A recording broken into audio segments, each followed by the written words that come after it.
Olá, seja muito bem-vindo ao podcast Sucesso na Jornada Conversas que Inspiram. Eu sou Ítalo Fogaça e a cada episódio traremos convidados para compartilhar suas histórias, seus desafios, seus fracassos e suas vitórias. Hoje nós temos a honra de receber aqui no nosso estúdio Rodrigo Cardoso de Castro. Ele é fundador do Clube FI, a primeira plataforma de informações sobre o mercado focado em fundos imobiliários, e ele vai contar um pouco da sua trajetória de vida e também como empreendedor e investidor na área de fundos imobiliários no Brasil. Rodrigo, seja muito bem-vindo. Muito obrigado, Ítalo, pelo convite. É um prazer estar participando aqui do seu programa. Tá certo. Rodrigo, conta pra gente como foi o início de trajetória. Tu é formado em tecnologia, a tua família é do Rio de Janeiro, pelo que eu li ali na tua biografia, na apresentação do teu livro. E como que foi esse início aí com os fundos imobiliários, essa parte de investidor? Conta um pouquinho dessa tua trajetória aí pra gente. Exatamente. É interessante que a minha formação é de tecnologia e eu descobri os fundos imobiliários ali em 2009. Mas a história com o mercado imobiliário ela é muito mais antiga, que a minha família investia em imóveis através do meu bisavô, pelo menos desde a década de 50, na verdade bem para trás, antes disso mesmo.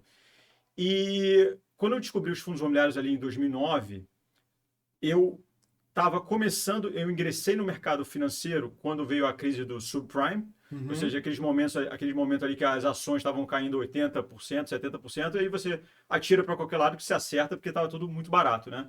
E eu nunca tinha investido em nada naquela época.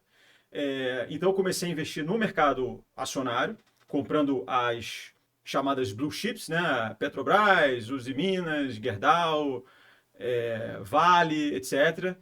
E eu comecei já errado, porque eu comprei sem saber o que eu estava comprando. Aí eu comprava, depois eu tentava ler algum relatório e via que tinha um mundo de variáveis com um extremo grau de complexidade aquilo ali. E quando eu pedia opinião para um analista, eu sentia que ele também não estava entendendo do que estava falando. E aí, quando você começava a entender alguma coisa no relatório da Petrobras, aí você lia depois da Vale, era outro mundo de variáveis. Eu falei, nossa, não, parece que você está investindo meio que atirando no escuro, né? Apesar do investimento em ações, né?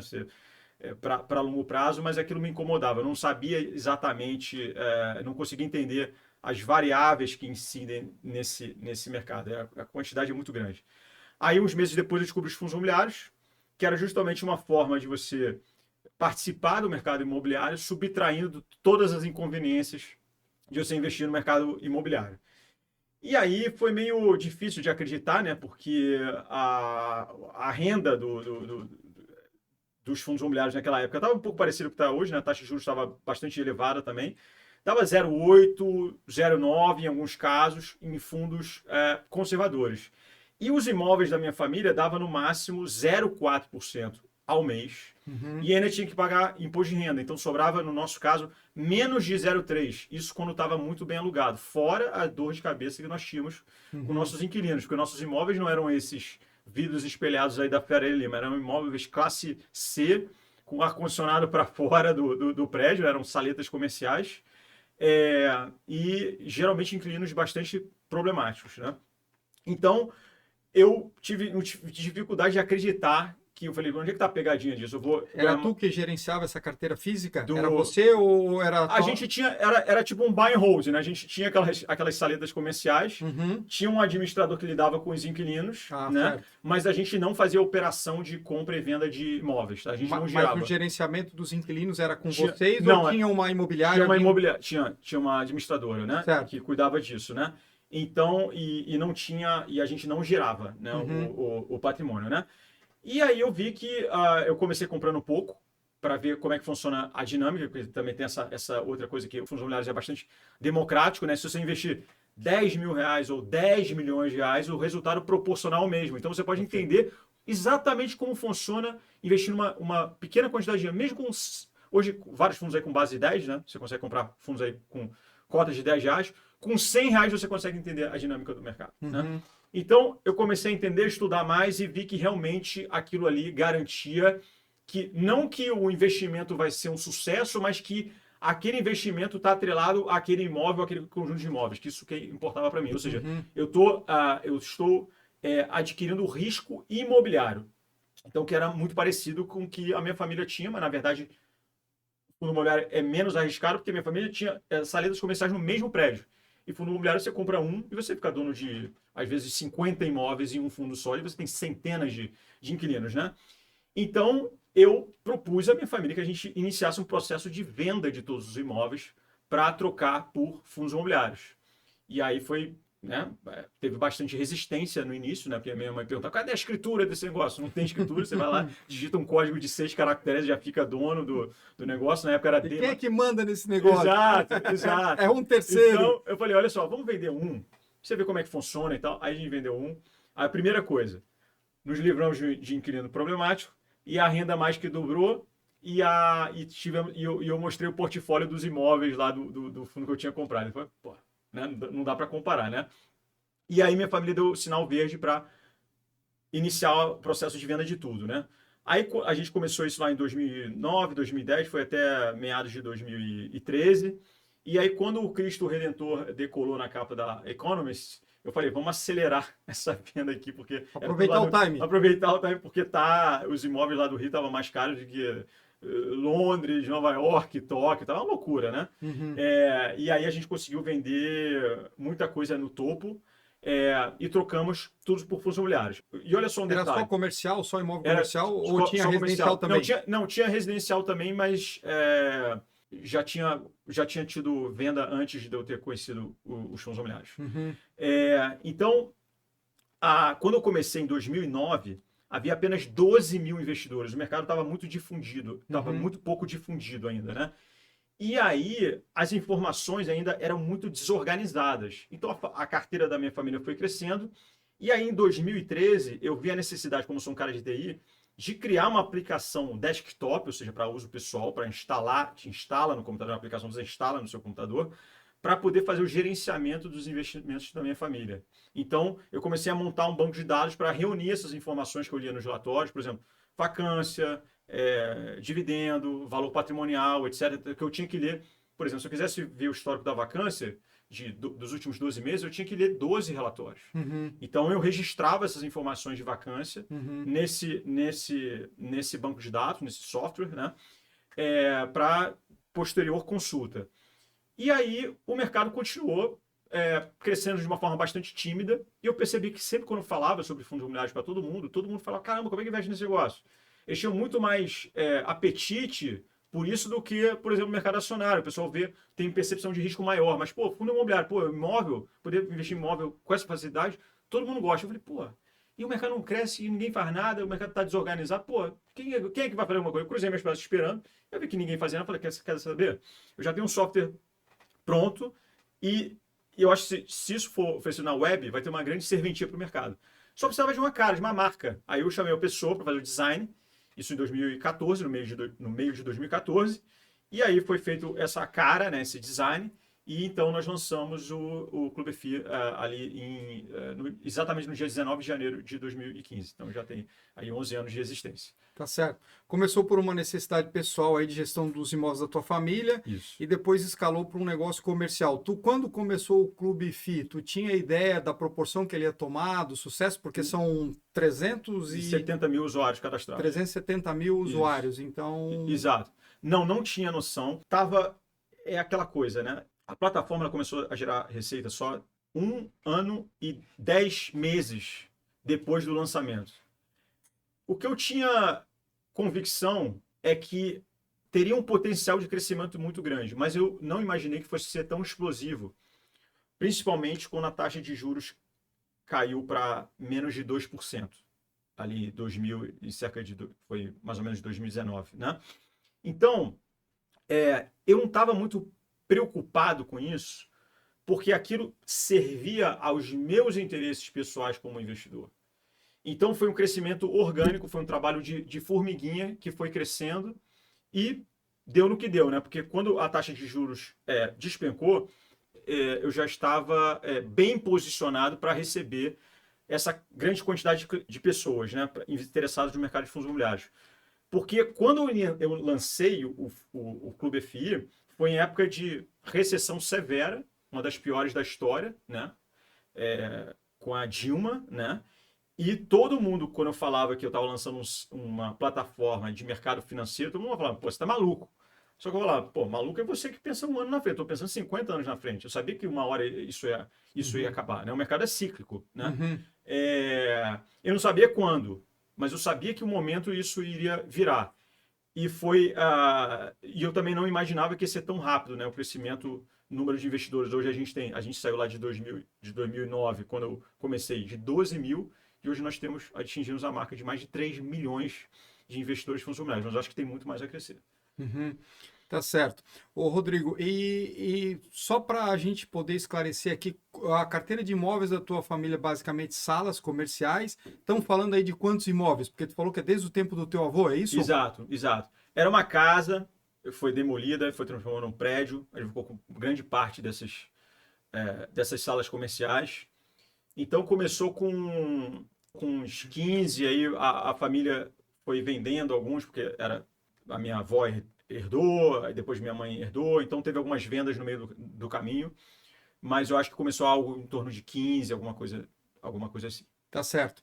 E tu pegou o mercado basicamente incipiente, né? Estou falando 2009, o mercado era bem incipiente. Como a gente dizia, era só mato. Só tinha mato. Os fundos, eles são o quê? Os primeiros ali de 2004? O primeiro fundo lançado na bolsa foi em 2003, o Europar. 2003. Isso, Então, que é tu um fundinho pegou, da Passeio que existe até hoje. tu pegou um mercado bem incipiente. Nessa trajetória de tu pegar esse mercado incipiente, convencer a tua família a trocar imóveis, escrituras por cotas de fundos, que eu imagino que deve ter sido uma tarefa um desafio não muito fácil no início. Nessa trajetória toda, até a gente ter essa explosão aí que tu falou em 2019, qual o maior desafio que tu enfrentou? O maior desafio foi lançar uma plataforma pelo qual eu estava atuando no mercado que ainda era pouquíssimo conhecido e eu tive que ter a disciplina de continuar remando independentemente do mercado crescer, não, porque eu não tinha força ainda de influência, de fomentação da indústria. E eu tinha custos para manter isso rodando, né? Então foi mais um desafio de foco e disciplina. E o que me ajudou foi que a construção dessa plataforma me ajudou também como investidor de fundos imobiliários, para poder fazer o acompanhamento da minha carteira, para poder acompanhar as informações. Então acho que talvez se não fosse isso, não estivesse servindo aos meus interesses pessoais, talvez não conseguiria manter, porque como eu te falei, imagina, 1 ano e 10 meses para começar a gerar receita. Sendo que a primeira receita foi a venda de um relatório por um valor que dava para comprar um maço de salsinha no supermercado. Então, e ele demorou mais de 7 meses para começar a aparecer nas primeiras páginas do Google, por exemplo. Então, foi bastante difícil porque ninguém conhecia e ninguém falava sobre. Só começaram a falar sobre fundos imobiliários quando a taxa de juros começou, aí falaram bastante, quando a taxa de juros começou a despencar e a pessoa falando, e o pessoal da renda fixa falando, e agora, onde eu vou botar meu dinheiro? E aí você teve uma massificação da propaganda de fundos imobiliários como uma alternativa de um risco que é um pouco maior que a renda fixa, mas é menor do que do mercado acionário, né? A volatilidade do mercado de fundos imobiliários é de 1/3 aí, o índice, né? O IFIX tem 1/3 da volatilidade do mercado acionário. Nesse contexto todo, Rodrigo, eu invisto, a gente vinha conversando, né, antes de começar a gravação, e desde 2009, tu falou que foi a data que tu entrou também no mercado. Isso. E então temos aí um tempo de mercado mais ou menos parecido. Eu foquei minha carteira de investimentos em ações para renda passiva a partir de dividendos, uma carteira previdenciária. Eu vejo que tu foi no caminho dos fundos imobiliários. O que eu vejo, eu tenho hoje uma parte da minha carteira em fundos imobiliários, uma pequena parte. Gostaria de ter uma parte maior, mas eu procuro sempre estudar onde eu vou colocar meu dinheiro. Eu tenho um curso aqui presencial, onde eu ministro de tempos em tempos para algumas pessoas, né? Já tive alguns alunos, e eu sempre digo que uma das premissas é, antes de colocar o dinheiro, você tem que saber aonde você está colocando seu dinheiro, né? Ou seja, no fundo imobiliário eu vou lá olhar os imóveis físicos, eu quero ver a foto do imóvel, eu quero ver a localização, porque eu tive uma vida assim bastante difícil, passei muita dificuldade para ganhar meu dinheiro. Então hoje eu tento seguir aquela regra do Warren Buffett, que é número um, não perder dinheiro, e a segunda, não esquecer da número um, né? Mas eu vejo, Rodrigo, que nós temos um problema, né? Nos Estados Unidos a gente tem o mercado dos REITs, né? Que são mercados bem mais maduros.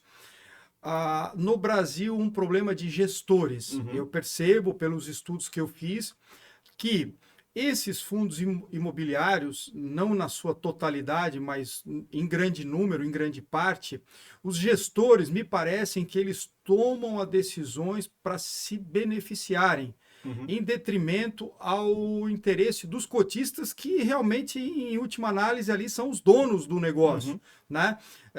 Você percebe isso também, que nós temos esse problema, porque isso eu acho que é um tiro no pé, Rodrigo, no sentido de que é um mercado que tem muito a crescer, o horizonte é muito amplo que a gente tem pela frente, pelo tamanho do nosso país, pela necessidade de logística e, enfim, toda a infraestrutura, que os fundos imobiliários podem contribuir, mas essa gestão muitas vezes focada no interesse do cotista, do gestor e não do cotista, me parece que é um tiro no pé, porque as pessoas, vez por outra, acabam tendo experiências ruins e saindo desse mercado para sempre, né? Qual que é a tua visão sobre isso? Perfeito. Eu acho que você está correto. Existe hoje o maior problema dos fundos imobiliários, o desalinhamento de interesses entre o cotista e o gestor.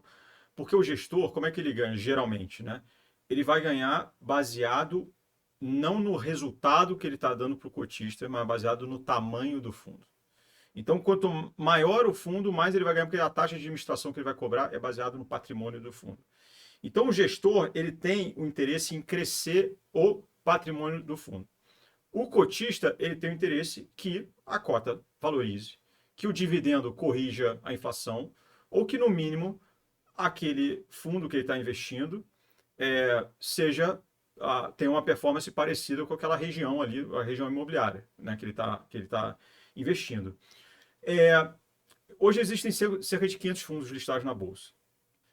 Eu acredito que, primeiro, que no próprio Clube FIA, a gente é um site que fornece informações e a gente ajuda os investidores com educação e com informações para ele poder escolher gestores que têm bom track record. Por isso que a gente tem nossas carteiras recomendadas. Existe cerca de 500 fundos listados na Bolsa, nossa carteira recomendada tem 15 fundos, pra você ter uma ideia, né? Então, primeiro, não existe só fundo ruim ou gestão ruim, né? Uma coisa que eu falei da seleção natural. O gestor, para ele crescer no longo prazo, ele precisa de ter esse alinhamento de interesses com o cotista. Por quê? Se ele, por exemplo, fizer a tal da emissão abaixo do VP, alavancagem excessiva, etc. e tal, no curto prazo, ele vai conseguir o que ele quer. Ele vai aumentar lá o tamanho do fundo de forma artificial, vai ganhar mais, mas ele vai estar se queimando perante o mercado, porque o mercado não vai perdoar lá o histórico daquele fundo que vai ficar marcado para sempre. É um tiro no pé. É um tiro no pé. Então, no curto prazo, ele vai ganhar. No longo prazo, ele vai se queimar. E quando o gestor ele tem esse alinhamento de quê? Ou seja, o gestor ele tem que tratar o dinheiro do cotista como se fosse seu próprio dinheiro. Por isso que eu até, inclusive, acho interessante quando os gestores têm o seu próprio patrimônio nesses fundos que eles próprios fazem a gestão. Acho que isso aí é fundamental. Então, quando você tem isso, você vai ter um crescimento mais lento, porque ele não vai fazer emissão por qualquer motivo, ele vai fazer emissão quando, de fato, o mercado oferecer alguma oportunidade, quando, de fato, o investidor não vai ser diluído, né? E aí ele vai estar construindo um bom histórico de performance. E aí qual vai ser a maior propaganda dele? Vai ser assim, olha só o resultado que nós entregamos aqui nos últimos 20 anos aqui para os investidores. Então, esse gestor ele vai ter muito mais facilidade de fazer novas emissões, ele vai estar construindo, ele vai ter uma credibilidade muito maior perante o mercado. Então, ele tem a probabilidade, né, de crescer muito mais do que os gestores que pensam a curto prazo e vão né, ter esse comportamento que não é procotista. Então, eu acredito na seleção do mercado, eu não acredito muito em regulação, CVM em cima, eu acredito muito mais no mercado, de olho nisso, porque o mercado de fundos imobiliários hoje é o mais vigilante do mercado financeiro, onde os investidores participam mais. E também, claro, né, no Clube FI a gente faz uma seleção bastante interessante, desde que quando a gente iniciou o research com o Danilo, que é nosso head de research, nossas carteiras ultrapassam o IFIX ano após ano. Então, existem alternativas que fornecem boa qualidade de investimento para o investidor. Porque, querendo ou não, né, Rodrigo, é um grande problema. A gente tem um gestor que, como você falou, ele está interessado no crescimento do patrimônio do fundo para que ele possa ter uma taxa de administração maior, mas ele chega ao ponto de fazer emissões abaixo do valor patrimonial, que basicamente é dizer assim, eu estou diluindo o teu patrimônio em detrimento a uma taxa maior para o meu bolso. Então, quer dizer, é um contrassenso total, né? Realmente o que você falou faz todo sentido e o mercado tem que fazer essa seleção natural até para que as coisas se alinhem aí e o mercado continue crescendo, né? E ainda assim, lembrando que se você for pegar o IFIX desde quando ele foi constituído em 2011 e pegar o IBOV nesse período, o IFIX, pelo menos até agora, dá um banho no IBOV mesmo com todos esses problemas. Então é um mercado bastante resiliente. Eu costumo dizer que o mercado de fundos imobiliários é um verdadeiro tanque de guerra, que atravessa a pandemia, guerra, crise econômica, esses contratempos aí com o gestor fazendo emissão abaixo do VP, ainda assim você tem uma performance média melhor do que o mercado acionário com risco menor. Perfeito. E nesse contexto todo, Rodrigo, o que na sua visão, o cotista, a pessoa que vai nos assistir e que tem interesse, porque como você falou, eu vejo que uma das grandes belezas desse mercado, o mercado acionário e também o mercado de fundos imobiliários, é essa democratização dos investimentos, né? Hoje eu quero, às vezes, arriscar no setor imobiliário, eu vou ter que comprar um terreno, ou seja, dispor de um valor alto, construir uma sala comercial, um galpão ou um prédio ali para alugar os apartamentos, com quanto que no fundo imobiliário, às vezes com R$ 100 eu já consigo mensurar isso, entrar no mercado e proporcionalmente eu vou ganhar o mesmo que aquele cara que está lá com 10 milhões investido. Então é algo extremamente democrático e que facilita muito. Na tua visão, o que tu acha que essa pessoa que tem interesse em formar uma carteira de investimento, uma carteira de renda passiva e olhar para os fundos imobiliários, o que ele pode ou deveria fazer para se precaver de, às vezes, cair nessas picaretagens aí que a gente tem no mercado? O próprio, eu não quero fazer aqui merchan aqui, mas Pode fazer, o próprio Clube FI ajuda, né, nessas escolhas, né? Mas eu vou falar mais uma coisa mais filosófica aqui que me ajudou bastante, a minha vivência com o investimento em imóveis. Todo o conhecimento que eu tenho de investimento no mercado de fundos imobiliários, eu costumo dizer assim, quando a pessoa vai me perguntar, cara, eu não entendo nada de fundo imobiliário e, na verdade, a maioria das perguntas que as pessoas me fazem, eu falo para elas assim, você mesmo consegue responder essa pergunta, vamos lá. Quando eu pergunto assim, eu vou ganhar sempre a mesma coisa? A cotação pode desvalorizar? O dividendo pode desvalorizar? Aí eu pergunto a seguinte coisa, se você comprar uma casa, ela pode desvalorizar? Pode. Fundo imobiliário também. Se eu comprar uma casa, ela pode ficar desalugada e a renda ir para zero? Pode. Fundo imobiliário também. Ou pode diminuir o valor do aluguel? Pode. Fundo imobiliário também. Pode aumentar o valor? Pode. Então, fundo imobiliário também. Então, você consegue fazer essa conexão com o mundo real, com o mundo dos imóveis. Ainda mais quando você tem monoativo, que é até mais fácil de fazer essa analogia, embora tenha um risco muito maior, né? Porque você não tem diversificação, mas você consegue ver aquilo ali. Você consegue ver, olha, aquele fundo, ele é dono daquele imóvel. Ponto. E aí, no caso de você fazer essas escolhas de fundos de gestão passiva, gestões de fundos grandes, que tem dezenas de imóveis na sua carteira, você vai ter que olhar não só apenas para o portfólio atual, porque esse portfólio gira, mas para o track record. Né? O que esse gestor fez no final? Você pega, a pandemia foi um excelente teste, né? Teste de estresse para os gestores. Né? O que esses gestores fizeram? Né?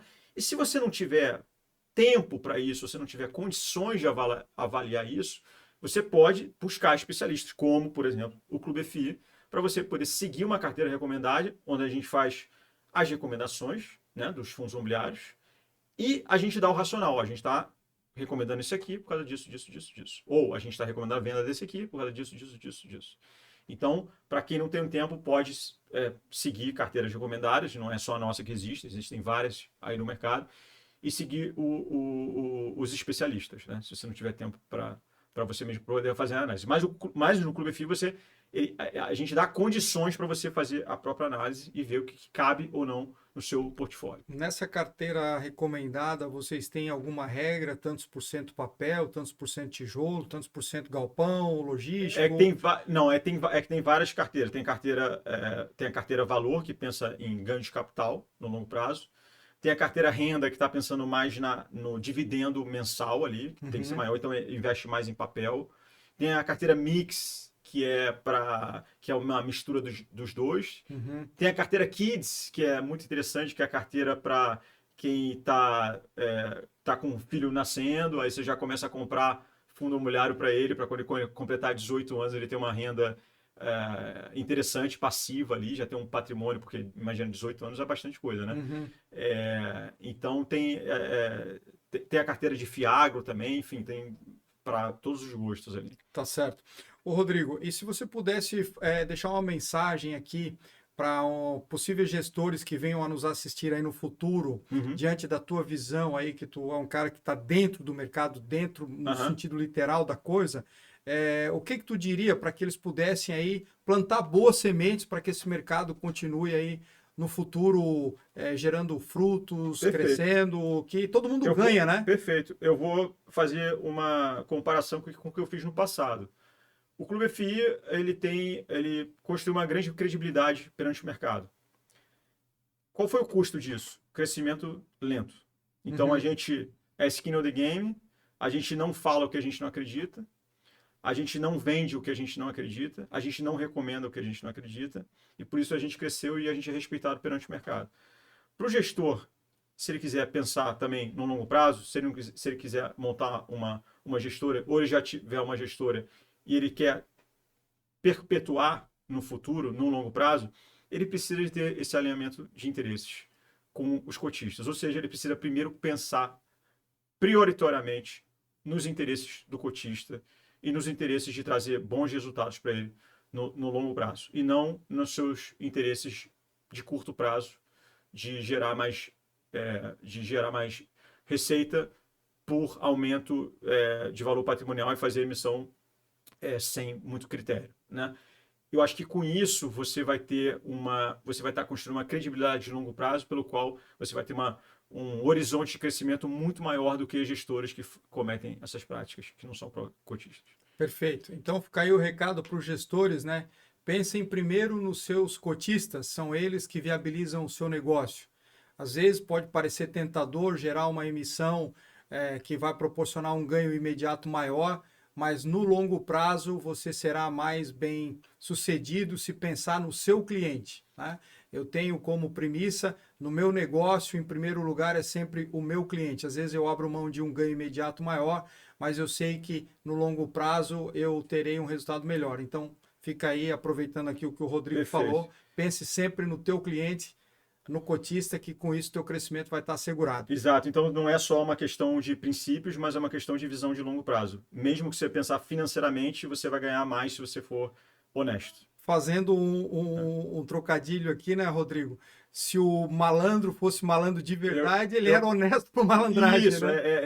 Eu falo isso também. Né? Então, aproveitando o gancho exatamente aqui. Isso. Rodrigo, tu começou com ações em 2009, depois tu migrou para os fundos imobiliários. E hoje, como que está a carteira do Rodrigo? O Rodrigo investe em ações? Não precisa abrir aí eu posso falar, eu não posso falar os papéis, mas eu costumo dizer que eu sou 200% fundo imobiliário, porque 100% do meu patrimônio está ligado a fundos imobiliários e 100% do meu trabalho está também, que é com o Clube FI, está relacionado ao mercado de fundos imobiliários. Então, eu não tenho nada no meu nome. Eu não tenho carro, não tenho nem bicicleta, o apartamento alugado. Tudo fundo imobiliário. E nessa carteira alguma coisa de ação ou Zero. só Zero. FI? Só FI. Só FI. E não recomendo, tá? Isso é meu perfil. Tá certo. Sou bastante criticado por isso, mas é meu perfil e é o risco que eu tolero. O que que acontece? E a minha família carregava um risco muito maior. E é engraçado que quem investe só em imóveis, diretamente em imóveis, não é chamado de maluco, né? Ah, o cara não diversifica. Eu sou chamado de maluco, né? Injustamente, mas tudo bem. Tá certo. Tendo muito mais liquidez, né? Exato, Então, exato. Uhum. eu contando um pouquinho da minha trajetória, Rodrigo, eu comecei em 2009 com ações. Até 2022 para 23, minha carteira era só ações, com foco em boas empresas, pagadoras de dividendo, né? Eu também, às vezes, durante o curso que eu ministro, os alunos perguntavam, né? Tu investe em fundo imobiliário? E eu sempre dava a mesma resposta, que era, não invisto em fundo imobiliário, porque eu tinha, na ocasião, 31 imóveis físicos, que eram 20 kitnets em um empreendimento que eu construí, e mais 11 casas em 2 condomínios. Então, eu tinha 31 imóveis, uma renda aí de aluguel residencial, não um aluguel tão atrativo, mas eu já sentia que boa parte do meu patrimônio estava no setor imobiliário, por isso a liquidez toda eu concentrava nas ações. No meio do caminho, em 2023, eu vendi esse empreendimento com 20 apartamentos, e na época, eu te confesso que eu pensei, agora eu vou trocar todo o valor desse imóvel por 100% de cotas de fundos imobiliários focadas em tijolo. Então, estou trocando tijolo por tijolo. Aí eu fui estudar os fundos listados, fundos de tijolo listados, uns 200 e pouco, né? E o que que eu percebi? Eu percebi isso que a gente relatou aqui, que os gestores, na sua grande maioria, eles gerenciavam os fundos para benefício próprio, em detrimento aos cotistas. Então, eu peguei mais ou menos 10% só desse capital que eu fiz vendendo meu imóvel e apliquei nos 20 fundos, tijolo, 100% tijolo, focado basicamente em gestão passiva, para validar esse mercado. O que que eu venho fazendo? Ao invés de pegar todo o valor da venda do imóvel que eu tinha, que era um dos meus maiores patrimônios, e colocar 100% em algo que eu estava começando, entrando, eu decidi então, não, eu vou colocar apenas 10% desse montante e vou validar isso daí, vou ver para onde que vai, qual vai ser o rendimento, para onde que vai a cota, porque em ações eu já tinha um bom histórico e um bom conhecimento, né? Estava ali praticamente há 13 anos investindo, reinvestindo, então eu já me sentia seguro. Agora, nos FIIs, eu passei por esse batismo, digamos assim. E ainda te confesso que eu estou validando a tese. Por quê? Porque realmente eu tenho a esperança que os gestores eles enxerguem que o futuro está em fazer um trabalho sério. Se eles fizerem um trabalho sério voltado para o cotista, cobrarem o justo pelo seu trabalho, ok, eles têm que ganhar, ok. Mas o que a gente vê ali é, às vezes, venda de imóvel que, pô, mas por que que o cara vendeu isso aqui nesse preço? Ou por que que isso aqui estava no relatório do ano passado a X valor e agora está aqui nesse relatório por metade do valor? Quer dizer, algumas coisas que eu vi ali que me deixaram inseguro. Não que isso não exista nas ações, existe, com certeza. Mas é um mercado que eu venho validando. Eu entendo como um mercado extremamente promissor, desde que os gestores façam o trabalho correto. Eu acredito que é um mercado que tem um futuro brilhante no Brasil. Por quê? Porque o brasileiro ele tem essa coisa do tijolo, da escritura. Quando o brasileiro entender que aquilo ali representa uma parte de uma escritura, uma fração lá de um shopping muito bem construído, muito bem alugado, ou de um galpão logístico, eu acredito que nós temos aí tudo para que esse mercado cresça muito mais, na minha visão. Perfeito. Eu concordo com tudo que você falou. É só às vezes às vezes o mercado sofre críticas que não são infundadas, no sentido de que, o fundo caiu. Então, por exemplo, você tem fundos ali que investiam em imóveis no Rio de Janeiro. Essa queda está alinhada com a queda que o mercado do Rio de Janeiro teve. Então, isso, ok. Ok, uma queda de mercado. Uma queda de mercado. Então, você comprou o risco imobiliário, ok. Agora, o que realmente revolta os cotistas mais, né, os investidores, é você ter uma queda por conta de uma alavancagem mal feita ou por conta de emissão abaixo do VP, essas coisas que você falou. Mas, mais uma vez, existem exceções. Ou você analisa, você segue carteiras recomendadas, você segue analistas, para você poder minimizar ao máximo a entrar em enrascadas e diversificar o seu portfólio, porque às vezes você tem um gestor que, de forma bem intencionada, ele pode fazer uma alavancagem, essa alavancagem não dá certo. E a alavancagem é um tema muito delicado no nosso mercado, porque nos Estados Unidos, a maioria dos REITs americanos tem uma alavancagem muito alta. Só que lá a taxa de juros não vai de 2% para 15%, como acontece no Brasil. A taxa de juros é muito volátil no Brasil. Então é muito complicado você trabalhar com dívida, você se endividar para comprar imóvel, principalmente quando você tem uma alavancagem que você tem um índice que não está casado com o fluxo de recebimento desse imóvel. Uhum. Rodrigo, vamos tocar agora numa questão aí um tanto controvérsia. O Barsi, que é um grande investidor aí do nosso mercado, né, conhecido em todo o mercado brasileiro, ele fala que os fundos imobiliários são o conto do vigário. Conta um pouco da tua visão sobre essa fala do Barsi e o que tu pensa a respeito disso. Bom, perfeito. Bom, primeiro eu queria dizer que eu respeito muito o Barsi como investidor e eu conheço os motivos pelo qual ele alega isso, né, que o fundo é o conto do vigário, né? Eu já fiz uma postagem na minha rede social, já respondi a alunos de cursos sobre essa questão. E ao invés de tentar convencer as pessoas de que o fundo imobiliário não é conto do vigário, eu só apresento dados para a própria pessoa tirar sua própria conclusão se é conto do vigário ou não.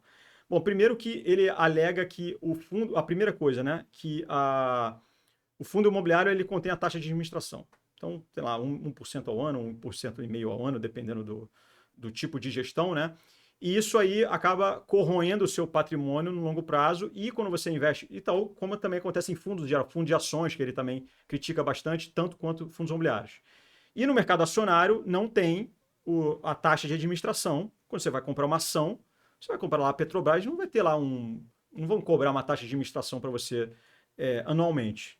Mas isso, na verdade, não faz muito sentido, porque você não tem a taxa de administração explícita, mas você tem o custo operacional do negócio, você tem os salários dos diretores, o salário do CEO, você tem o custo todo de folha de pagamento de uma empresa, você tem o bônus, você tem todo o custo para a empresa continuar girando. E às vezes salários proibitivos, né? Às vezes salários proibitivos, e isso obviamente vai interferir nos dividendos que são distribuídos para os acionistas, né? Então isso eu não vejo menor sentido. Outra coisa é ele pegar alguns casos que deram errados em fundos imobiliários, que existem de fato, e aí pegar isso e aí demonizar o mercado como um todo, falar que a indústria de fundos imobiliários é o conto de vigário. Você pode, no máximo, falar, esse fundo aqui é o conto do vigário, mas falar que a indústria inteira é o conto do vigário é um pouco forte demais. Até porque, se eu aplicar essa mesma régua para o mercado acionário, eu também vou falar que o mercado acionário é o conto do vigário, porque teve a OGX, teve a IRB, que ele próprio investiu, que teve fraude, né?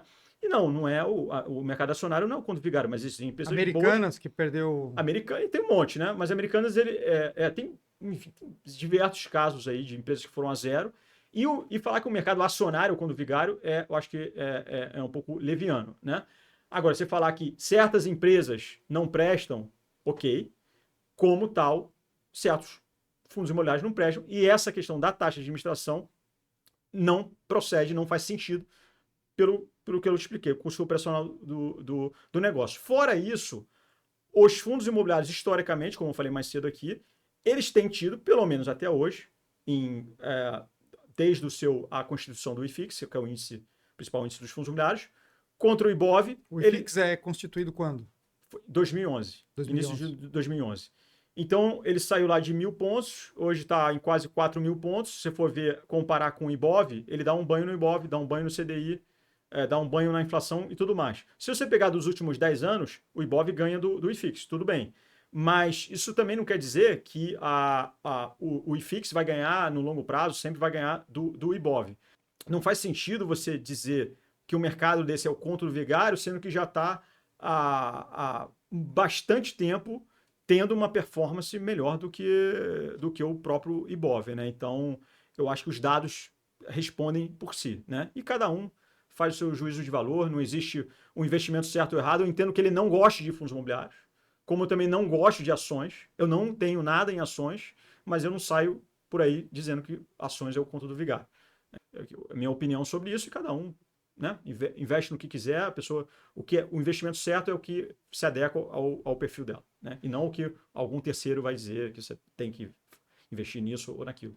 O que eu acredito, Rodrigo, pegando isso que você acabou de colocar, é que não tem investimento certo e errado, né? Tem aquilo, lógico, você precisa proteger o principal, investir em coisa sólida, segura, esperar um retorno adequado, mas investir, sobretudo, eu sempre falo isso para os meus alunos, né? Naquilo que você se sinta mais confortável, porque não existe nada na vida mais precioso que uma palavrinha de 3 letras chamada paz, né? Isso. Então, qualquer coisa que tira a tua paz já não está valendo Perfeito. o retorno que te trouxer, né? E o meu perfil para a grande maioria das pessoas, é extremamente inadequado.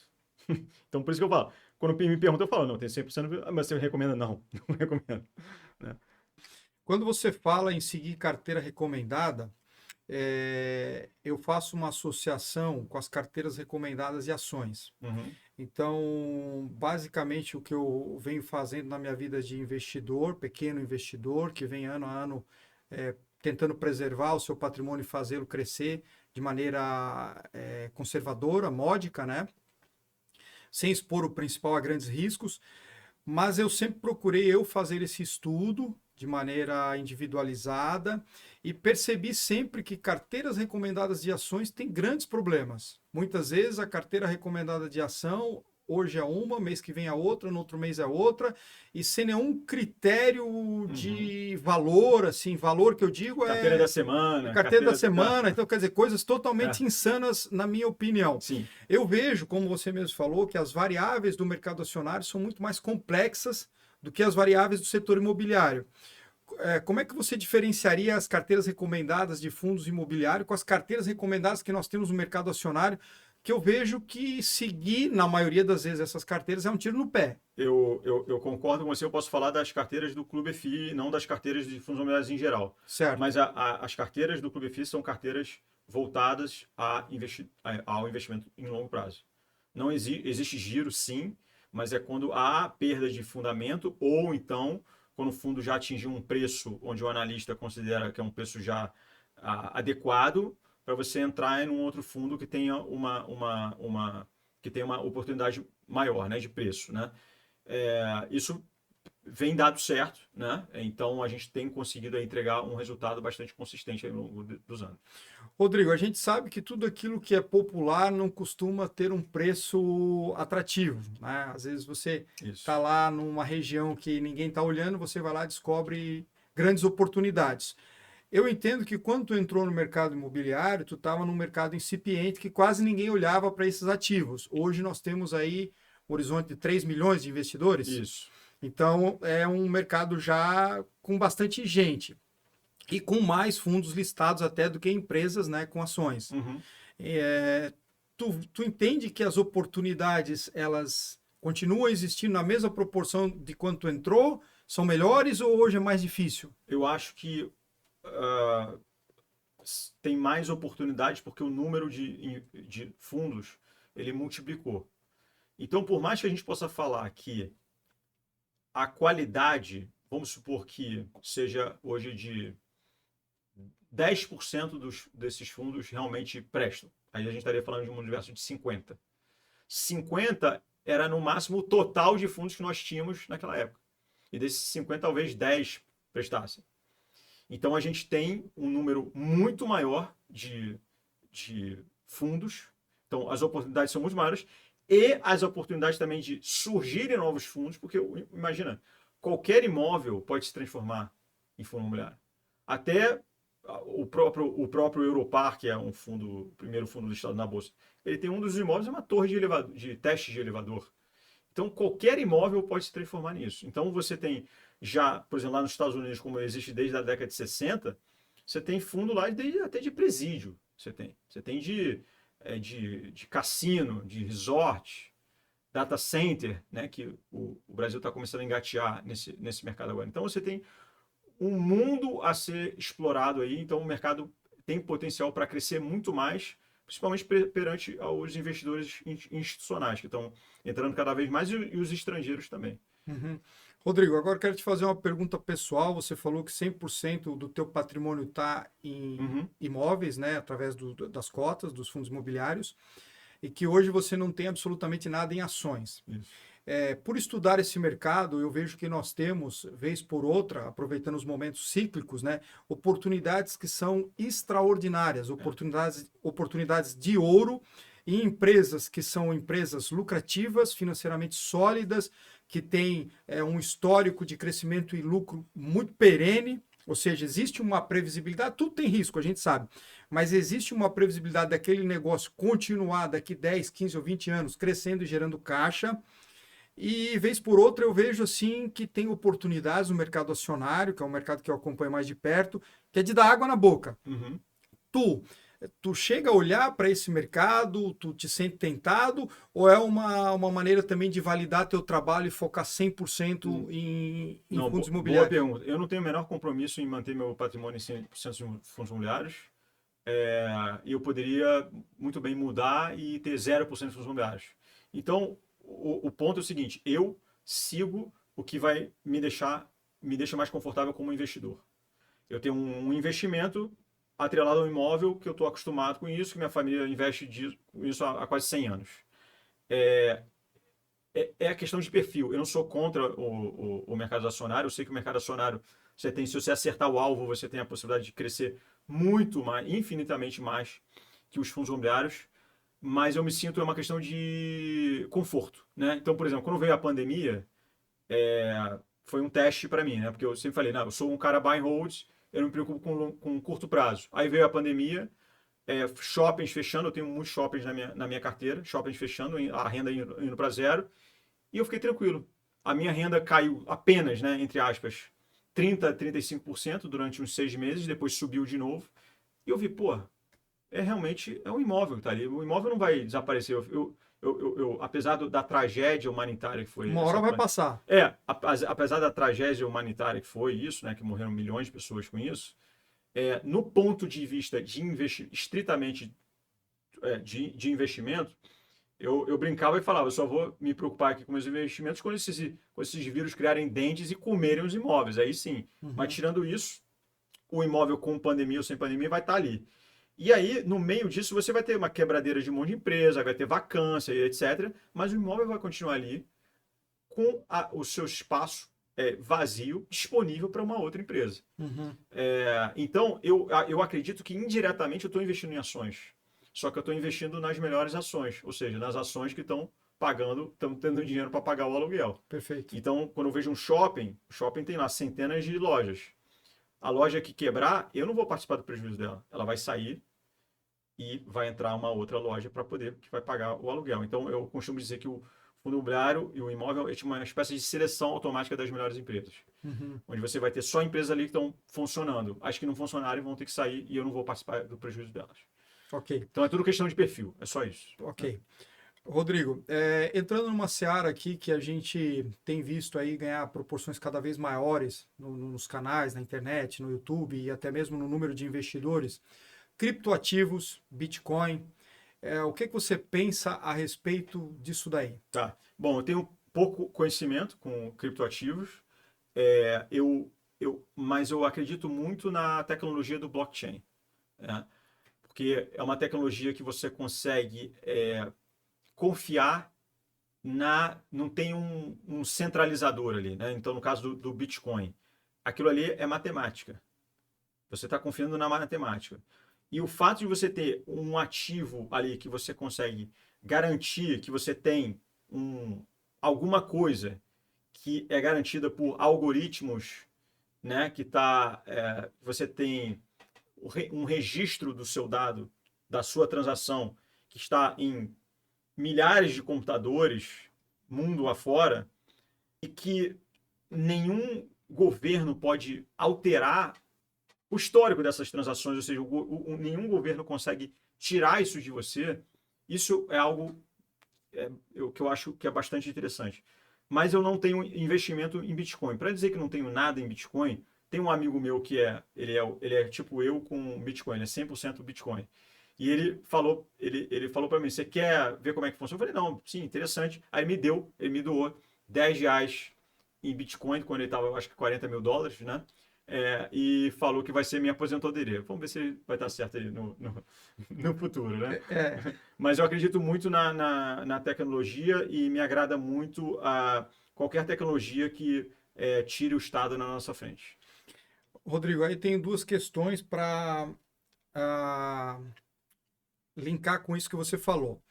Eu gravei um vídeo falando da minha visão sobre o Bitcoin. Eu tenho um vídeo de 2022. Né? O meu trabalho na internet é um trabalho tímido, mas a gente está aí divulgando as nossas ideias, tentando agregar para as pessoas ou pelo menos fazê-las pensar. A minha visão sobre o Bitcoin como dinheiro é zero. O valor dele é zero.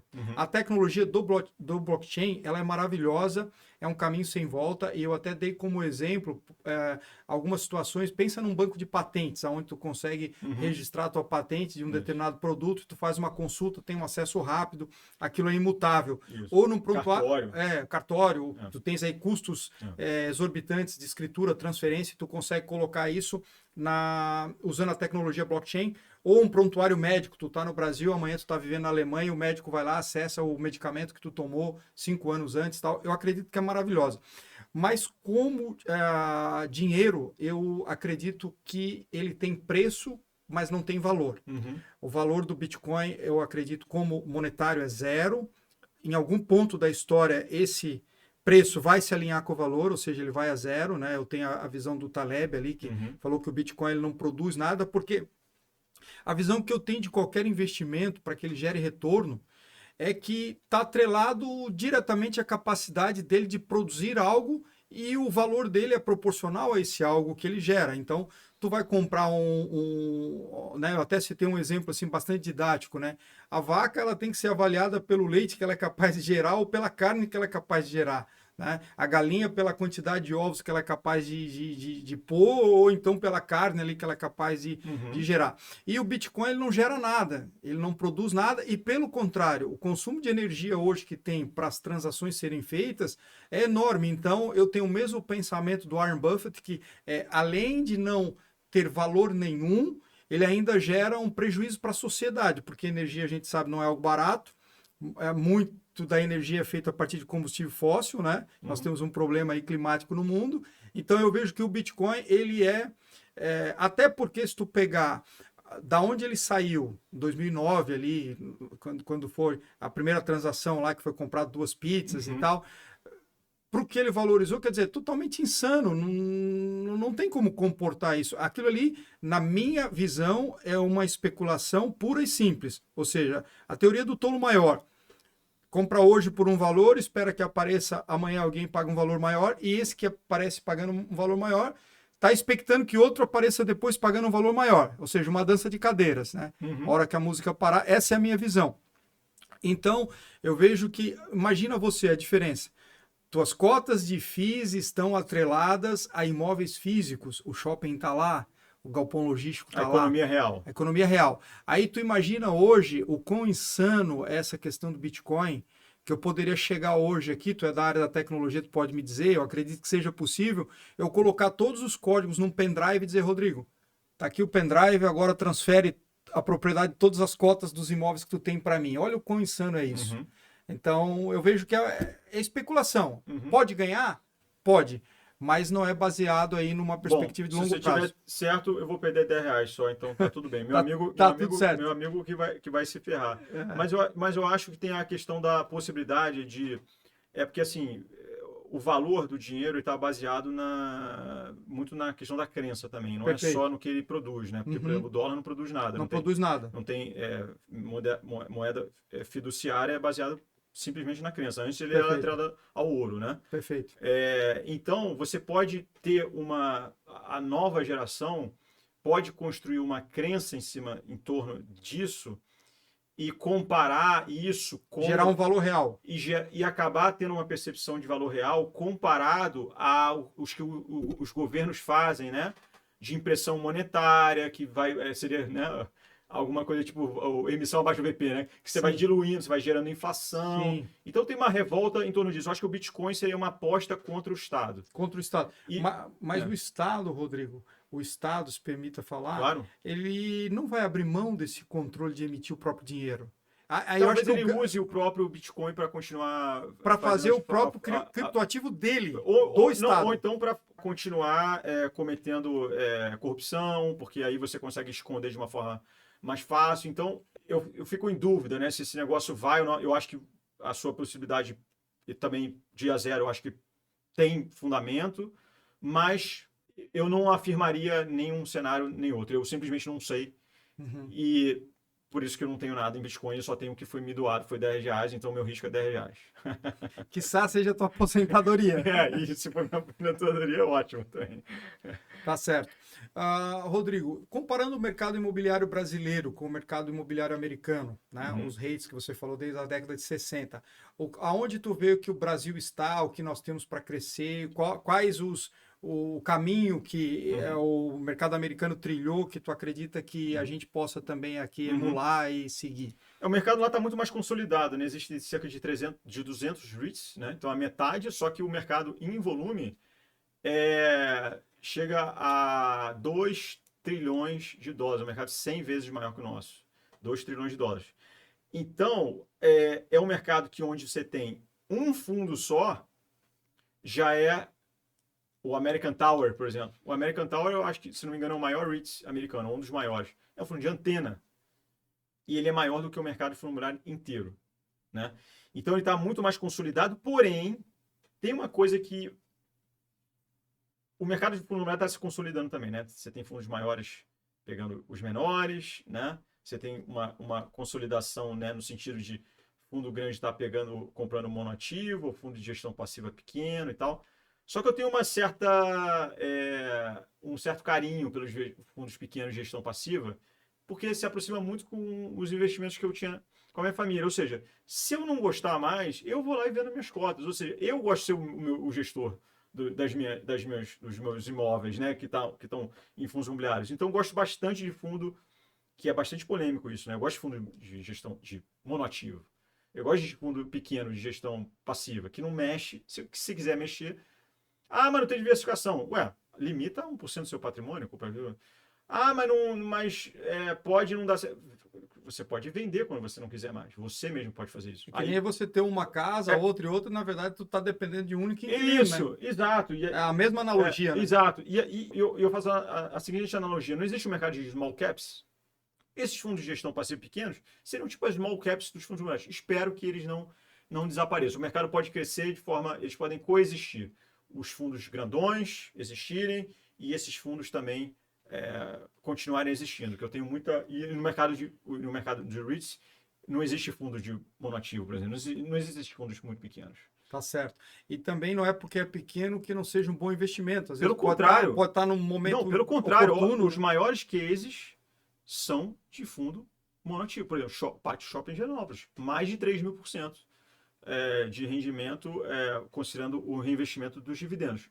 Claro que isso acontece também o contrário, porque se você acerta o alvo, você vai lá para cima. Mas se você erra o alvo, você vai pegar um XP Macaé da vida, e a cota caiu, sei lá, 90%, é porque você está acertando o alvo. Então, necessariamente, vai ser um monoativo que vai ter o pior resultado e o melhor resultado também.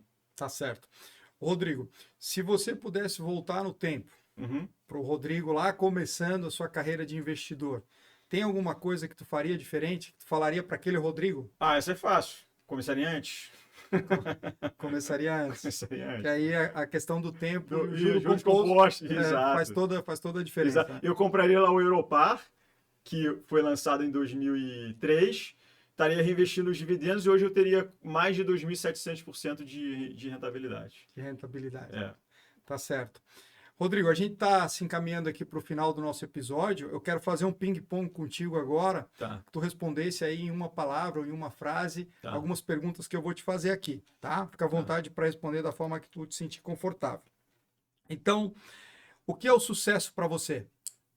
Tá, sucesso não tem nada a ver com dinheiro e tampouco com reconhecimento. Acho que sucesso é a capacidade que o indivíduo tem de extrair alegria do momento que ele está inserido na vida.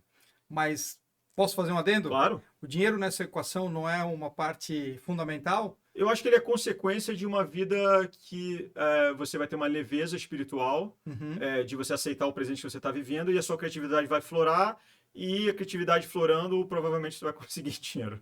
Ótima resposta, Rodrigo. Só essa resposta vale o nosso episódio, tá? Qual o seu maior erro nos investimentos? É esse, não ter começado antes. Não teve nenhum fundo ali que você falou, aqui deu ruim? Não teve, claro. Imagina, eu tenho 39 fundos na minha carteira, só que eu olho para o resultado geral, né? Certo. Então, eu não considero erro, por quê?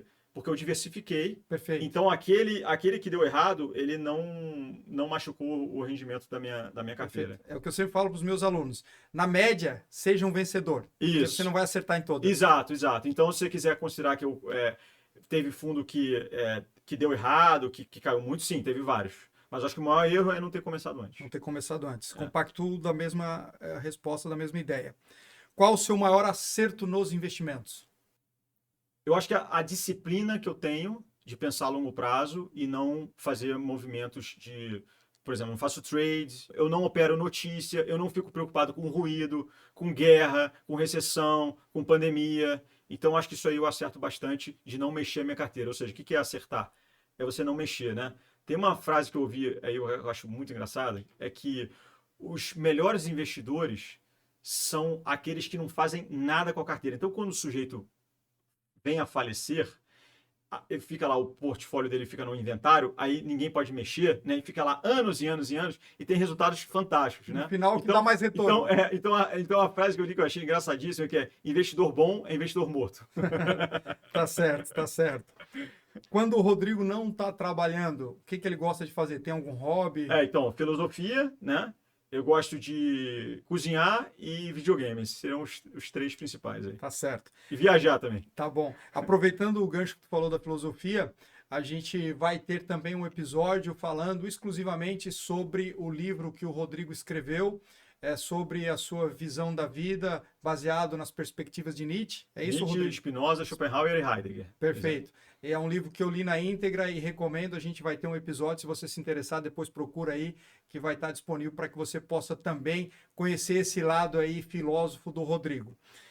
Rodrigo, a recomendação de um livro de investimentos. A Bola de Neve, do Warren Buffett. A Bola de Neve. Tem que ter um apetite, porque são 960 páginas. Exato. Eu digo que é o maior livro que eu já li. Tá? Sim. Mas realmente tu consegue entender o porquê que ele se tornou o Warren Buffett, né? Exato. Ali tem todos a personalidade dele muito mais até do que talvez ser gênio ou qualquer coisa do tipo, né? O comportamento, né? Sim. A recomendação de um filme sobre o mercado. Lobo de Wall Street, mas eu diria que os filmes que mais me inspiram para os investimentos não são filmes sobre o mercado. São filmes que falam mais sobre o aspecto do âmbito da psicologia. Então, eu acho que um dos que mais me ensinou e mais me fez refletir, e que eu levo para a vida, não só para o mundo dos investimentos, mas como outros temas também, é o Laranja Mecânica, do Kubrick. Perfeito. Rodrigo, por último, se você fosse recomendar, sugerir alguém que sentasse aqui para compartilhar sua visão da vida, sua visão de mercado, você tem algum nome que você poderia sugerir para que a gente eventualmente pudesse convidá-lo e trazê-lo aqui? Eu acho que o Danilo, nosso analista, é um excelente candidato, né? Já sinta-se convidado, então, Danilo. Vou falar com ele. Então, Rodrigo, quero agradecer de coração a tua presença, a tua disponibilidade de vir até aqui, compartilhar o teu conhecimento conosco, a tua visão sobre o mercado. Eu acredito que a tua visão é uma visão que só tem a somar com as pessoas que se interessam em construir um futuro financeiro melhor. É uma visão conservadora, uma visão honesta acima de tudo. Eu venho te acompanhando no mercado há bastante tempo, né? Não assim com muita profundidade, mas tudo que eu vejo teu é sempre, esse cara tem um ponto de vista coerente, esse cara tem uma colocação coerente com aquilo que ele faz, com o trabalho, tudo que ele diz faz sentido. Então, te parabenizo por essa conduta, te agradeço de coração.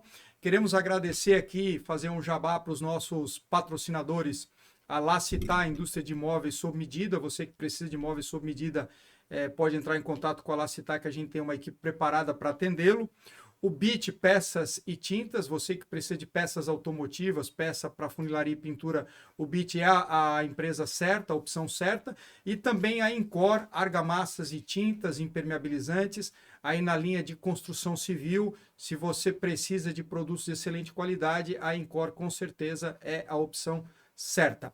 Muito obrigado pela sua audiência. Espero que você tenha extraído o máximo aqui junto comigo do nosso convidado, porque realmente são ensinamentos aí que valem ouro. E se você gostou desse conteúdo e quer continuar acompanhando o nosso trabalho e receber conteúdos com pessoas que virão aqui compartilhar da sua vida, das suas experiências e que vão ajudar você a ter uma visão de vida e de mundo melhor, ser um investidor melhor, ser uma pessoa melhor, considere se inscrever no nosso canal. Muito obrigado e até a próxima.